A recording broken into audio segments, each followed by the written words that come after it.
안녕하세요. 여러분의 꿈을 현실로 만드는 닥터 드림입니다. 차츰 변해가는 얼굴을 보면 한숨이 절로 나오지만 마음 많은 청춘인 제 어머니 또래 어르신들이나 이제는 누구의 엄마가 아니라 다시 나로 살고 싶은 제 아내 또래 분들이 병원에 오시면 마음 먹기도 어렵고 오는 건 더 힘든 곳이 성형외과였다. 태어나서 처음 와서 긴장된다는 말씀을 종종 듣습니다. 그래서 오늘은 처음이라 어색하고 아플까봐 무섭고 부작용 때문에 걱정되는 성형외과 방문에 도움되시라고 처음 가는 성형외과 잘 찾아가기 컨텐츠를 준비해봤습니다. 이비인후과나 내과처럼 아파서 가는 게 아니기 때문에 한 번쯤 생각은 하지만 쉽게 방문하기 어려운 그곳이 바로 성형외과입니다. 대부분의 병의원처럼 진단과 치료라는 통상적인 기본 원리가 아닌 불만족스러운 부분을 개선하기 위해서 혹은 급격한 노화 관리를 위해서 오시는 경우가 많습니다. 현재 상태의 진단과 원인을 파악하고 그동안의 경험과 지식을 통해 적절한 방법을 제안하고 고객이 원하는 바에 최대한 맞춰서 문제점을 개선하는 것이 집도의로서의 역할이라고 생각합니다. 특히 미용적인 관점이 중요한 성형외과는 미적인 요소들을 파악하고 불만족스러운 부분을 빠르고 효율적으로 개선하는 것이 가장 중요한 포인트라고 할 수 있는데요. 최소한의 수술로 최대의 효과를 내는 것이 집도의로서의 제 목표입니다. 그래서 내원하시는 분들이 성형외과 하면 무섭고 큰 수술을 하는 곳이라는 부담감보다는 좀 더 가볍고 간단한 시술로도 충분히 예뻐지고 젊어지는 곳이라고 생각하시고 방문해 주시면 좋겠습니다. 그래서 성형외과를 처음 알아보실 때 가장 중요한 점은 비포 애프터 사진들도 물론 중요하지만 제가 생각하기에는 집도의의 마인드가 어떠냐인 것 같습니다. 대표 원장의 마인드에 따라 병원의 분위기나 태도도 각양각색이기 때문입니다. 이대로는 안 되겠다,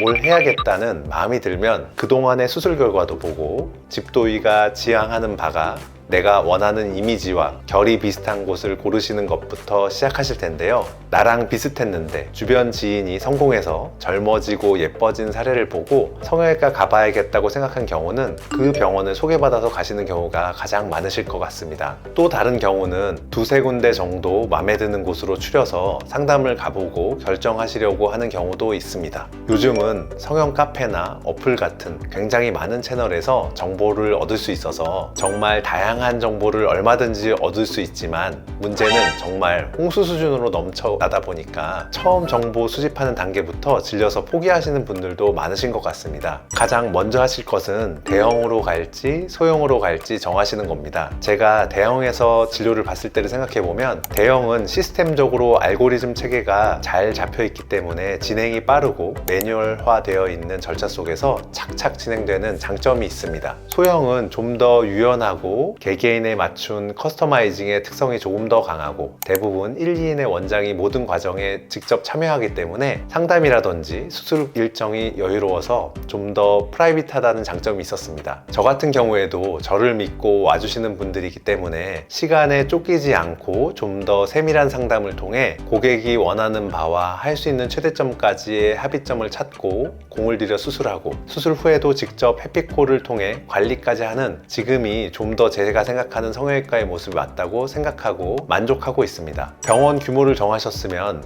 다음은 상담에 얼마나 정성을 들이는지를 보셔야 합니다. 의사와 고객 모두 처음 만난 사이이기 때문에 나를 믿고 맡길 수 있을지에 대한 판단을 하기 위해서 상담이 꼭 필요합니다. 집도의도 처음 뵙자마자 어디를 어떻게 하면 좋겠다라는 판단이 되긴 합니다. 하지만 고객이 원하는 목표와 개선하고 싶은 점이 어디인지, 회복 기간에 쓸 수 있는 기간과 내 마음이 허용되는 수술 범위는 어디까지인지 정확하게 파악을 해야 하고 원하는 목표와 현실적으로 가능한 범위 내에서 최대한의 효과를 만들어내야 하기 때문에 집도의와의 상담은 정말 중요합니다. 그래서 원활한 상담을 위해 알아서 해주세요 보다는 지향점을 미리 생각하고 가시는 게 효율적입니다. 쌍꺼풀을 생각한다면 최대한 티 안 나고 자연스럽게 남들이 한 거 모르게 지금 눈꺼풀이 덮이는 불편함만 해소하고 싶다일 수도 있고 눈꺼풀 덮이는 것도 해소하면서 지금보다는 조금 크게 쌍꺼풀을 만들고 싶다거나 이번 기회에 나도 화려하고 큰 쌍꺼풀을 갖고 싶다 같은 구체적인 목표를 생각해 주시고 내가 원하는 이미지의 사진을 같이 준비해 오시면 보다 정확한 파악이 가능합니다. 상담에 있어 꼭 말씀드리고 싶은 점이 있습니다. 집도의는 고객이 목표하는 바를 최대한 실현해 드리고 싶지만 현실적으로 어려운 경우가 있습니다. 쉽게 생각하면 봄 웜톤이신 분이 겨울 쿨톤을 원하시는 경우라고 생각할 수 있는데요. 그럴 땐 겨울 다크는 어려워도 봄 웜톤이 소화할 수 있는 겨울 트루 정도를 제안 드릴 수 있습니다. 또 다른 경우는 쌍꺼풀을 생각하고 왔는데 다른 수술을 권하는 경우입니다. 이 경우는 시너지를 낼 수 있는 짝꿍 수술일 수도 있고 쌍꺼풀 말고 눈썹 및 거상이나 이마 거상 같은 대체 수술일 수도 있습니다. 성형 잘 모르고 처음 왔다고 박아 씌우는 거 아닌가 하는 의심스러운 마음 이해합니다. 그래서 제가 병원을 고를 때 가장 우선되어야 하는 점이 집도의의 마인드와 집도의에 대한 신뢰라고 말씀드렸습니다. 물론 처음 보는 경우가 대부분이라 파악하기 쉽지 않겠지만 이 또한 상담 과정을 통해 스타일 파악이 가능하기 때문에 이 사람이 말하는 건 좀 의구심이 든다면 그 병원은 선택 과정에서 탈락될 것이고 이 사람이 말하는 건 왠지 믿음이 간다,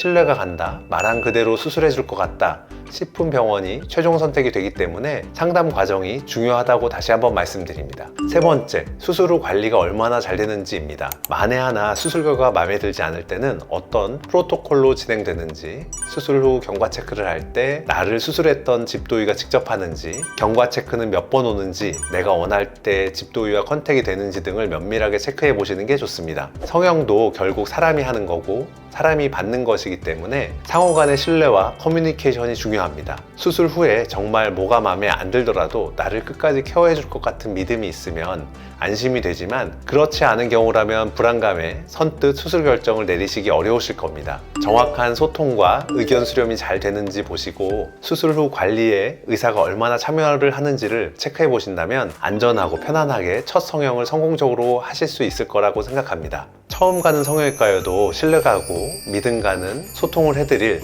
여러분의 드림캐쳐 닥터 드림이었습니다. 다음 시간에 다시 만나요.